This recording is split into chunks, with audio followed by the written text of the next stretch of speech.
सबको मेरा नमस्कार।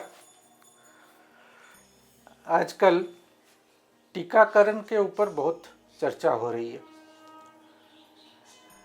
आप अगर देखें तो लोग ये बोल रहे हैं कि हमारे बच्चे अभी सुस्त नहीं रहे, और अगर आप स्टैटिस्टिक्स भी देखें तो 2011 में एक स्टडी हुआ था जिससे निकला कि 54.1% जो है बच्चे वो क्रॉनिक डिजीज से बीमार हैं और एक से ज़्यादा भी बीमारी है। तो ये 2011 की स्टैटिस्टिक्स है। तो उसके बाद अभी यूएस में ये चर्चा हो रही है कि ये 54% अभी आके 66 to 70% हो गई। तो लोग इसका कारण जानना चाहते हैं, क्योंकि बच्चों में क्रॉनिक डिजीज नहीं था। जो था थोड़ा बहुत बुखार आना, सर्दी खांसी, ऐसे इसमें ये हुआ बच्चे ठीक, बच्चे सुस्त थे, बच्चों में कोई प्रॉब्लम नहीं था। तो क्या हुआ कि बच्चे इतना बीमार हो गए, और ये कोई एक देश में नहीं, सारे पृथ्वी में ये देखा जा रहा है। तो इसलिए जो बच्चों के ऊपर जो प्रयोग हो रहे हैं जैसे टीकाकरण, इसके ऊपर अभी फोकस आ गया है कि ये टीका क्या चीज़ है, क्यों दिया जा रहा है, इतनी मात्रा में क्यों दी जा रही है।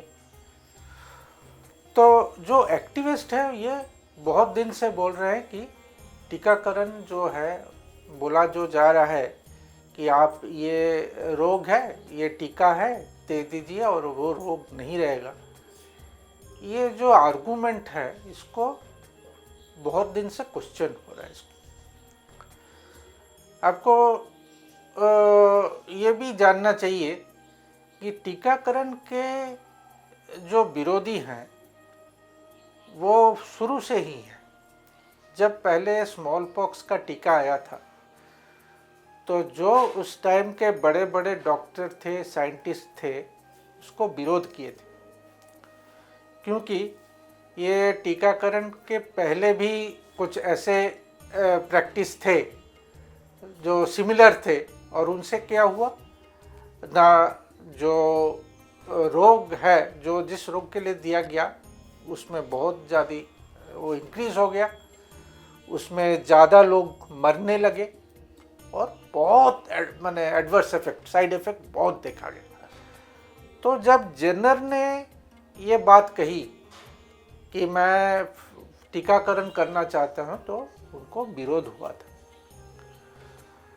लेकिन उनको पैसा मिला, उनको पैसा दिया गया टीका डेवलप करने के लिए, और टीकाकरण वो स्मॉल पॉक्स ऐसा नहीं था कि बहुत कुछ हो रहा था, लेकिन जो गुत्थियाँ जो निकल रही थी, लोग उससे डर रहे थे कि ये क्या चीज़ है। और जो है जो मेडिकल कम्युनिटी वो हर वक्त ये चाहती कि कोई बीमारी आए ताकि हम अपना जो है मेडिसिन बेच सके या कुछ कर सके। तो उसी चक्कर में टीकाकरण शुरू हो गया।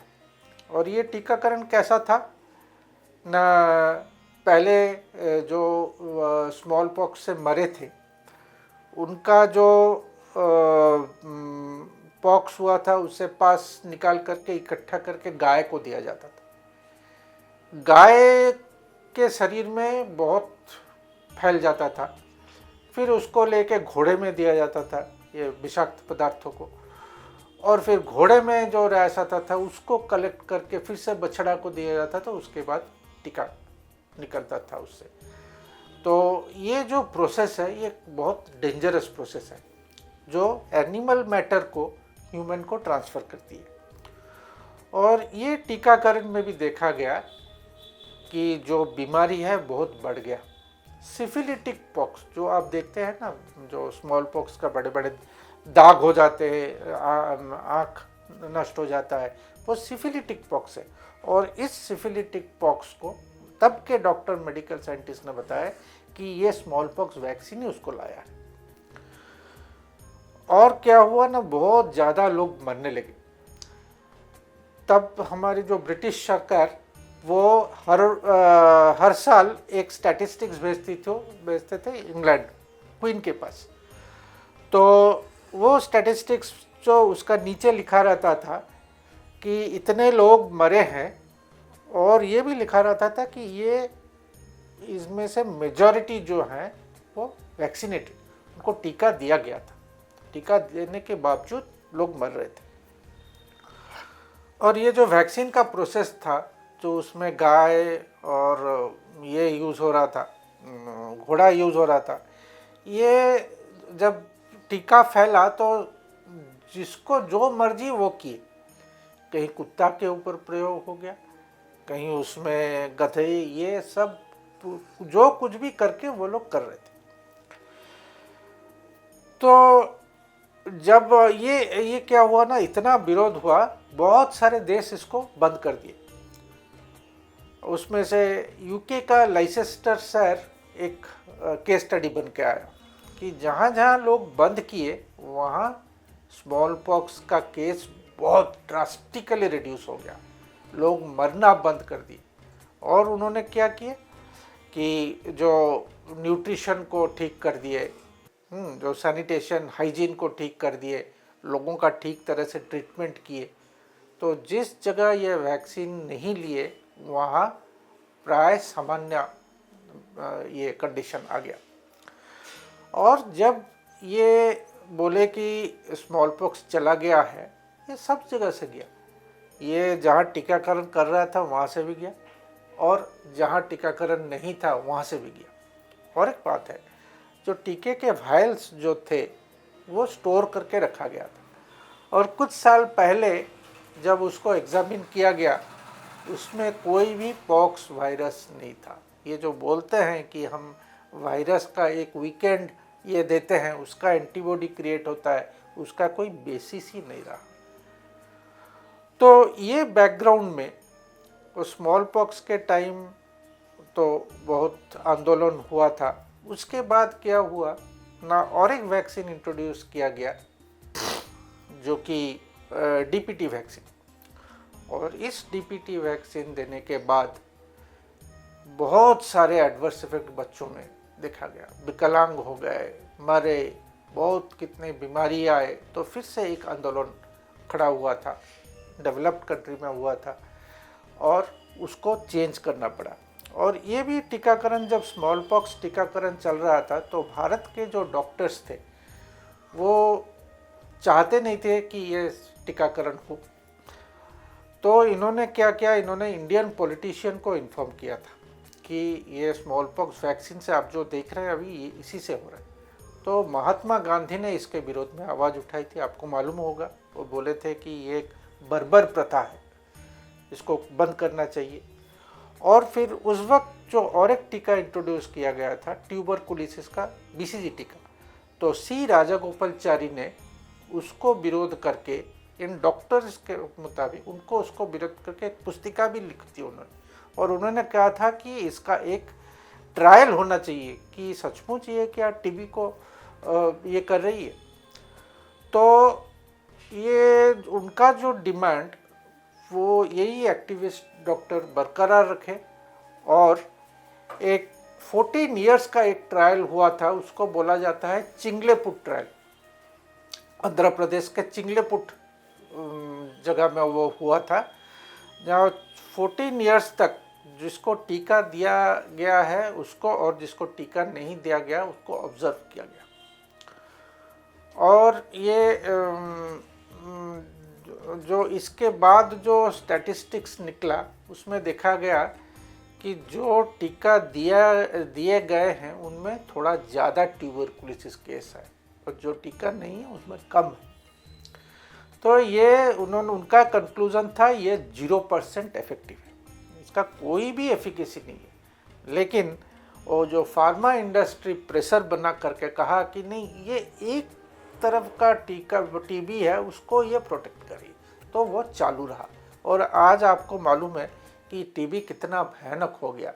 अभी extremely drug resistant, multi drug resistant TB चारों तरफ है, और जो हमारे अभी बीमारियां हैं उसके पीछे भी टीबी का हाथ है बोल के डॉक्टर्स बोल रहे थे। अभी फिर एक कैंपेन चल रहा है कि हम टीबी मुक्त होंगे।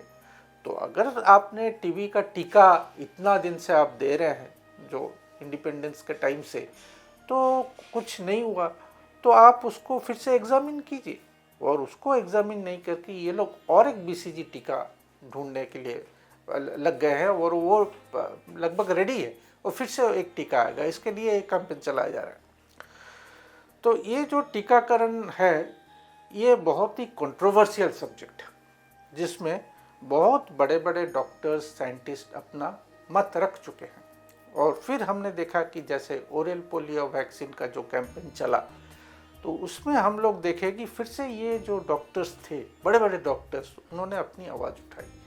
बहुतों को तो इसके लिए बहुत कुछ सहन भी करना पड़ा। जैसे हमारे देश के पद्म भूषण डॉक्टर पुष्पा मित्रा भार्गवा, जो कि सेंटर फॉर सेलुलर और मॉलिकुलर बायोलॉजी के हेड थे, फाउंडर डायरेक्टर, उनको अपनी नौकरी से निकाल दी गई क्योंकि वो आवाज़ उठा रहे थे।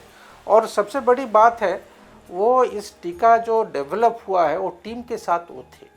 तो इन्होंने देखा कि अगर वो आवाज़ उठाएंगे तो ये मुश्किल हो जाएगा, तो उनको नौकरी से निकाल दी और वो चुप हो गए। तो फिर मैंने जाके सिकंदराबाद जाके उनके साथ मुलाकात किया। मैंने कहा, सर आप तो आवाज़ उठा रहे थे, अभी आप चुप हो गए। तो उन्होंने कहा, जगन्नाथ देखो, मेरा नौकरी ये लोग ले लिए है, अगर अभी मैं फिर बोलूँ मेरा पेंशन बंद हो जाएगा तो मैं कहाँ जाऊँ। तो ये बात बोल के वो चुप हो गया। तो ये जो टीकाकरण चला, ये टीकाकरण आपको एडवर्टाइजमेंट में क्या बोला गया, सिर्फ 2 बूंद, लेकिन वो 2 बूंद 50 बार अपने बच्चों को दिया गया। और जहाँ पर ये इंटेंसिव कैंपेन चला वहाँ पर मरे, विकलांग भी हो गए, और एक नया टाइप का कैंसर भी उस वक्त आया था जिसको एक्यूट लिम्फोब्लास्टिक ल्यूकोमा नाम दिया गया था, ALL। तो और भी क्या था, इंसेफेलाइटिस के केस भी बहुत बढ़ गए थे, जो जापानीज इंसेफेलाइटिस उसका नाम दिया गया। तो ये सब को तो किसी ने नहीं देखा, क्योंकि टीका को क्वेश्चन करना अलाउड नहीं है। आप बहुत कुछ कर सकते हो, लेकिन टीका को कभी क्वेश्चन नहीं कर सकते। आपको लगता है कि टीका आपको प्रोटेक्ट करने के लिए दिया था, लेकिन आपके ऊपर क्या प्रभाव रहेगा इसके ऊपर कोई ध्यान नहीं देता। टीका को प्रोटेक्ट किया जाता है, वो प्रोटेक्शन जो है टीका को मिलता है। तो उस कैंपेन में बाद में डॉक्टर्स ने कहा कि इस कैंपेन के वजह से हमारे आंकड़े बताते हैं कि 491,704 चिल्ड्रन अपंग हुए। अब सोचिए, करीब 5 लाख लड़के अपंग हुए हैं, उनका स्टैटिस्टिक्स। और इसके बारे में WHO ने चुप्पी नहीं तोड़ी, क्योंकि वो अपना फिगर जो है, जो रियल फिगर है उन्होंने कलेक्ट किया हुआ है, वो डिस्क्लोज नहीं करना चाहते, वो डिस्क्लोज नहीं किए।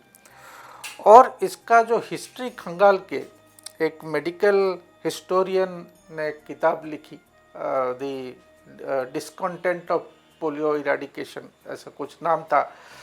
तो उनका नाम था प्रोफेसर विलियम मुरास्किन। उन्होंने कहा कि ये जो ओरल पोलियो वैक्सीन ये विदेश में जब दिया गया तब देखा गया कि बहुत संख्या में बच्चे अपंग हो रहे हैं, इसलिए उसको बंद कर दिया गया था। वो स्टॉक जो था इधर आके वो डाल दी। और उन्होंने एक बहुत अच्छा बात उन्होंने की कि क्या स्ट्रैटेजी रहता है कि टीकाकरण सक्सेसफुल होता है। उन्होंने कहा कि देखिए, जो बीमारी का जो स्टैटिस्टिक्स है, सपोज भारतवर्ष में उसका स्टैटिस्टिक्स 12,000 है, एक्चुअल स्टैटिस्टिक्स, लेकिन उसको एस्टिमेट बोल के उसको 100 गुना बढ़ा दिया जाता है, 1,20,000 या 12 लाख ऐसे कर दिया जाता है। फिर क्या करते हैं ना, जब टीका आ जाती है तो इस डिजीज़ को रिपोर्ट करना बड़ा मुश्किल हो जाता है। तो आप उसको रिपोर्ट नहीं कर सकते। तो पहले से ही तो बड़ा हुआ आंकड़ा है, बहुत छोटा हो जाता है, और भी रिपोर्ट नहीं करने से वो छोटा हो जाता है। और फिर इस टीका के प्रभाव से जो रोग होता है उसको भी रिपोर्ट नहीं करता, उसको भी छुपाते हैं। और ऐसे करके एक एनवायरनमेंट बनाया जाता है कि टीकाकरण सक्सेसफुल हुआ है। हालांकि अगर आप पोलियो की देखें तो एक्चुअली होल वर्ल्ड पे पोलियो का करीब 30,000 केस थे जब ये टीकाकरण किया गया। वो 30,000 केस में से 12,000 थे इंडिया में। इंडिया में भी कुछ स्टेट में, बिहार, यूपी, ऐसे कुछ स्टेट में वो सब कंसंट्रेटेड थे। तो ये बात मुझे जो डॉक्टर पुष्पा मित्रा भार्गवन, ये उन्होंने ही बताया था मुझे कि देखो, मेरा कहना था कि तुम ओरल पोलियो वैक्सीन मत यूज़ करो, इंजेक्टेबल पोलियो वैक्सीन थोड़ा सा उससे सेफ है, हालांकि उससे भी लड़के अपंग होते हैं, और ये अगर देते तो डैमेज कम होता। तो आप देखिए, ये जो बिजनेस है टीकाकरण का, इसके बारे में और कोई नहीं, डॉक्टर विपिन वशिष्ठ जो इंडियन एकेडमी ऑफ पीडियाट्रिक्स का एग्जीक्यूटिव कमेटी मेंबर हैं, जो इंडियन एकेडमी ऑफ पीडियाट्रिक्स का जितने सारे वैक्सीन के किताब हैं लगभग उन्हीं का वही ऑथर है। विपिन वशिष्ठ आपको मिलेगा उधर किताब में, डॉक्टर विपिन वशिष्ठ का लिखा हुआ। वो कुछ साल पहले उन्होंने सडनली वो कोविड के कुछ साल पहले वो एक स्टेटमेंट दिए जो कि बहुत सारे मैगजीन्स में निकले थे कि यह टीकाकरण जो चलता है ये कमीशन और इंसेंटिव के ऊपर चलता है। ऐसे बहुत उन्होंने 15 वैक्सीन्स का इंस्टेंस लिया था जो परमिटेड नहीं है इंडिया में, गवर्नमेंट की परमिशन नहीं है, वो भी चलाते हैं। और उस वक्त का आंकड़ा उन्होंने दिया था कि इससे एनुअली ये सारे नेटवर्क 8,100 करोड़ कमाते हैं। फिर क्या हुआ ना, डॉक्टर विपिन वशिष्ठ को फिजिकली उनको अटैक किया गया एक कॉन्फ्रेंस में, तो वो एफआईआर दिए, एफआईआर का कोई लाभ नहीं हुआ। तो फिर वो क्या करते, फिर एक वैक्सीन के जो विरोधी थे फिर से आगे वैक्सीन के सपोर्टर हो गए, और फिर से वो एग्जीक्यूटिव कमेटी में कंटिन्यू किए। तो इधर आप आवाज़ बिल्कुल नहीं उठा सकते, ये है उसका लेसन। और हर एक जो वैक्सीन है वो कंट्रोवर्शियल है। वैक्सीन आपको लगता होगा कि बहुत परीक्षण के बाद वो होता है, लेकिन अभी जो यूएसए में डिबेट चल रहे हैं, वहाँ की हेल्थ सेक्रेटरी ये बात बोल रहे हैं कि जैसे दूसरे ड्रग का ट्रायल होता है वैक्सीन का, वैसे ट्रायल नहीं होता। दूसरे ये क्या ट्रायल होता है ना, एक को मेडिसिन दिया जाता है, एक को मेडिसिन नहीं दिया जाता है, और कुछ दिया जाता है जो ये है चॉक पाउडर जैसा, ऐसा कुछ दिया जाता है। लेकिन वैक्सीन में दोनों को वैक्सीन दिया जाता है, इसको जो वैक्सीन दिया था, दूसरों को कुछ वैक्सीन दिया जाता है। ये बोला जाता है कि हम वैक्सीन नहीं दे तो अनएथिकल हो। तो आप वैक्सीन के अगेंस्ट में वैक्सीन का टेस्टिंग कर रहे हो, ये कहाँ तक? और ये WHO ने खुद माना है कि ऐसा अगर हम टेस्टिंग करें तो हम इसका सेफ्टी के बारे में हमको तो बोलना बहुत मुश्किल है। और भी उसके बाद पर्टिकुलरली कोविड वैक्सीन के बाद, कोविड वैक्सीन आपको मालूम है अभी जो कोर्ट में अभी केस चल रहा है कि जो जिसके बच्चे मरे हैं वो सुप्रीम कोर्ट में केस किए हैं, उसका हियरिंग था कुछ दिनों पहले। तो वहाँ पे जो हमारे सुप्रीम कोर्ट के बहुत सीनियर एडवोकेट हैं, कोलिन गोंसाल्वेस नाम है उनका, तो उन्होंने आंकड़ा रखा है कि ये कोविड वैक्सीन से हमारे पास जो उनके पास जो आंकड़ा है उससे 33,000 लोग मरे हैं और 22 लाख लोग इसका एडवर्स इफेक्ट से जूझ रहे हैं। जबकि सरकार बता रही है कुछ 30 लोग या 23 या 30 लोग मरे हैं, 2,000 लोग ये हो। तो कहाँ ये 30 और 23 और ये 33,000 और 22 लाख। तो ये जो यूएस की सीडीसी है, तो ये तो होल वर्ल्ड में एक क्वेश्चन है कि आप तो रिपोर्ट ही नहीं करते वैक्सीन का एडवर्स इफेक्ट, तो हमको कैसे मालूम कि वैक्सीन से कितना लोग अफेक्टेड हो रहे हैं? तो वो सीडीसी ने एक स्टडी किया था। तो वो स्टडी से क्या मिला, 1% से कम रिपोर्ट होता है। आप समझ गए ना कि वैक्सीन को सेफ पता करने के लिए उसका एडवर्स इफेक्ट का रिपोर्टिंग ही नहीं होता है। और ये कोविड वैक्सीन जब लाया गया तो आप अगर थोड़ा सा जागरूक हो गए, आपको मालूम है कि जो डॉक्टर्स और साइंटिस्ट हैं इसका विरोध किए थे, बोले इसको मत लो, इसका टेक्नोलॉजी हमें पता नहीं क्या दे रहे हैं, और ये इतना जल्दी कैसे, बोले कि 14 डेज़ में ये आ गया। और फिर जो ट्रायल चल रहा था वो ट्रायल में भी बहुत कुछ आया, वो कंप्लीट नहीं हुआ, आज तक वो ट्रायल कंप्लीट नहीं हुआ, लोगों को दिया गया। तो ये लोग क्या किया ना, और भी डीप चले गए वैक्सीन के अंदर कि क्या चल रहा है। तो उन्होंने ये जो जर्मन वायरस थ्योरी जो है उसको ही क्वेश्चन कर दिया है कि जर्मन वायरस थ्योरी में ये जो बता रहे हैं कि हमारे शरीर के अभ्यंतरीण कुछ प्रॉब्लम नहीं है, बाहर से कुछ आके हमको बीमार बना रही है, बोले उसका कोई बेसिस नहीं है। आज तक 230 से ज़्यादा जितने स्टडीज़ हुए हैं कि हम बाहर से कुछ डाल के लोगों में बीमारी पैदा करेंगे, तो सारे के सारे फेल हो गए हैं। और एक डॉक्टर जो समंथा बेली और डैनियल रॉयटर्स, उन्होंने एक किताब भी निकाला है, can you catch a cold, क्या आपको जो कोल्ड आप किसी से ले सकते हैं।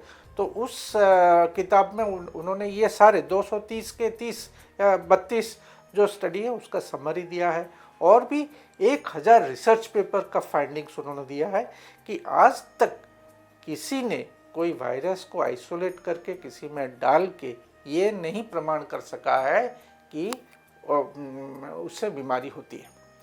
तो अगर जर्मन वायरस थ्योरी ही क्वेश्चन, जो कि हर वक्त क्वेश्चन किया गया है, जो एक पहले क्या था ना, एक नियम बनाया गया कि 4 नियम थे, 2 बार ऐसा किया गया।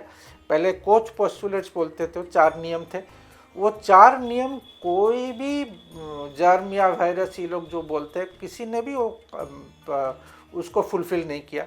फिर रिवर्स पोस्टुलेट आया, उसमें उन्होंने जो वायरस के लिए मॉडिफाई करके 4 नियम बना, उसको भी किसी ने फुलफिल नहीं किया। तो ये पहले से ही ये जर्मन वायरस थ्योरी, आप अगर देखेंगे पेस्तूर जब ये जर्म थ्योरी लाए तो उनका जो बॉस थे, पेस्तूर कोई डॉक्टर नहीं थे, वो एक लेबोरेटरी असिस्टेंट थे, और ये लेबोरेटरी के जो हेड थे वो एक बहुत जाना माना डॉक्टर थे, डॉक्टर एंटोइन बेकम। उनको लोग बहुत मानते थे क्योंकि वो बहुत नॉलेजेबल लोग थे, और वही बोलते थे कि ये पेस्तूर, इसका काम है दूसरे लोगों का काम चुरा कर ये कर रहा है। वो रिकॉर्डेड है, और वो बोल रहे थे कि ये इसका जो जर्म थ्योरी है ये पूरा बकवास है। आप अगर कोई गंदगी हो और उसमें कोई मक्खी या कुछ आके बैठे, तो क्या आप कहेंगे कि वो मक्खी आके बैठने से वो गंदगी हो गया, या गंदगी है इसलिए मक्खी आके बैठे। तो उन्होंने जो थ्योरी दिया, उन्होंने कहा कि हमारे शरीर के अंदर कुछ जब टॉक्सिक कुछ आता है, टॉक्सिसिटी बढ़ जाता है या वेस्ट एक्यूमुलेट कर जाता है, जिसको इसमें आयुर्वेद में बोलते हैं आम, हाँ, तो वेस्ट मल या आम ऐसा कुछ बोलते हैं, तो वेस्ट एक्यूमुलेट कर जाता है, तो बॉडी खुद ही कुछ करके उसको निकालती है। इसके लिए हमारे जो कोल्ड, काफ, फीवर, डिसेंट्री, डायरिया ये सब होता है, और उससे शरीर सुस्त हो जाता है। इस थ्योरी को जब तक डॉक्टर्स, MBBS डॉक्टर थे, वो मानते थे। वो ये सब चीज़ को मेडिसिन देके बंद नहीं करना चाहते थे। वो बोलते थे तुम रेस्ट लो, खाना चेंज कर दो, पानी पी के रहो, तो वैसे रेस्ट करने से 7 दिन या 15 दिन में वो ठीक हो जाता था। लेकिन जब से इसको टारगेट किया गया, जैसे वैक्सीन हो या एंटीबायोटिक देके इसको बंद किया गया, तब से हम देख रहे हैं कि सारी दुनिया में क्रॉनिक रोग फैल गई है। और आंकड़ा बताती है, ये भी 2013 का आंकड़ा है, वो बताती है कि दुनिया के 95.4% लोग क्रॉनिक डिजीज से बीमार हैं और 1 से अधिक रोग से बीमार हैं। और अगर आप दूसरे जो 4.6% जो बीमार नहीं है उनको देखें, तो क्या मिलेंगे ना, जो लोग बहुत ट्राइबल लोग जो सिविलाइजेशन के बाहर रहते हैं, या जो एक कम्युनिटी है यूके में, एमिश कम्युनिटी उनको बोलते हैं, वो पूरा वो अपना जो पहले का लाइफस्टाइल मेंटेन करते हैं, वो कोई भी मेडिसिन या वैक्सीन नहीं लेते हैं, तो वो भी सुस्त है। उनके अंदर में हम जो बीमारी झेल रहे हैं उनके अंदर में है नहीं। तो ये जर्मन वायरस थ्योरी को क्वेश्चन किया गया, और ये जो वैक्सीन बताती है कि एक वीकेंड वायरस या जर्म हमारे शरीर में डालने से हमारे बॉडी में एंटीबॉडी प्रोड्यूस होती है, वो हमको बचाती है, उसका भी कोई बेसिस नहीं है। आपके शरीर में एंटीबॉडी होके भी बीमारी आ सकता है, एंटीबॉडी नहीं होके भी आप प्रोटेक्टेड रह सकते हैं, ये पूरा प्रमाणित है। और भी दो इम्यूनोलॉजिस्ट थे, डॉक्टर कार्ल लैंडस्टेन और एक मिलर या ऐसा कुछ नाम था, वो दो उनका जो स्टडी जो बताती है, वो बोलते थे इम्यूनिटी केवल जो नेचुरल डिजीज़ है उससे ही आ सकती है, आप कोई आर्टिफिशियल इम्यूनिटी नहीं ला सकते। तो ये जो है, अगर ये दो चीज़ क्वेश्चन हो जाए, जर्मन वायरस थ्योरी क्वेश्चन हो जाए और ये जो एंटीबॉडी ये क्वेश्चन हो जाए। और एक बात है, उन्होंने ये भी स्टडीज़ बताती है कि जैसे आपको कोई अगर ऐसा बीमारी हो, जैसे मैंने बताया, जैसे फीवर, कोल्ड, कफ, डायरिया, डिसेंट्री, या कोई जो स्किन का प्रॉब्लम हो, तो उसके बाद वो हो जाने के बाद बॉडी और भी स्ट्रॉन्ग हो जाता है। और बच्चों का जो कॉमन बीमारी है, मीजल्स, माम्स, रूबेला, whooping कफ, ये सब अगर बच्चों को हो तो वो जाके क्रॉनिक डिजीज़ नहीं होता, उनको कैंसर नहीं होता है। ऐसे बहुत स्टडीज़ है। तो वैक्सीन्स को चारों तरफ से क्वेश्चन किया गया है, उनका उसका कोई उत्तर नहीं है। और ये जो एडवर्स इफेक्ट्स, आप अगर हमारी बातों में विश्वास करने की ज़रूरत नहीं है। वैक्सीन के पैकेज में एक चिट्ठा आता है, उसमें ये लिखा रहता है कि ये वैक्सीन देने के बाद क्या क्या बीमारी पाया गया है, उनको लिखना पड़ता है। वो अगर नहीं लिखें तो अगर कोई केस करते तो मुश्किल हो जाएगा, इसलिए वो लोग सब कुछ लिखते हैं। और वो अगर वो लिस्ट को आप सारे के कलेक्ट करो, उसका एक लिस्ट बनाओ, तो आप देखोगे कि आज की दुनिया में जितनी सब क्रॉनिक डिजीज़ है वो आप उस लिस्ट में पाएंगे। वो जो पब्लिश्ड हो, ये बोलते हैं पीयर रिव्यूड पब्लिश्ड स्टडीज़ चाहिए हमको।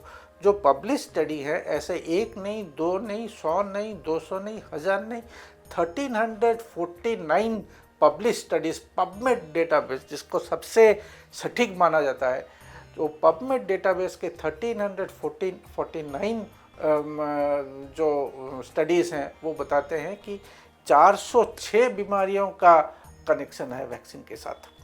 देखो वो रिसर्च स्टडीज़ देखो, ये सब मैंने जो बताई हैं आपको, मैंने किताब की नाम भी दी है, डॉक्टर थॉमस क्वान का एक जिसको टॉम क्वान भी बोलते हैं लोग, उनका किताब है कंटाजियन।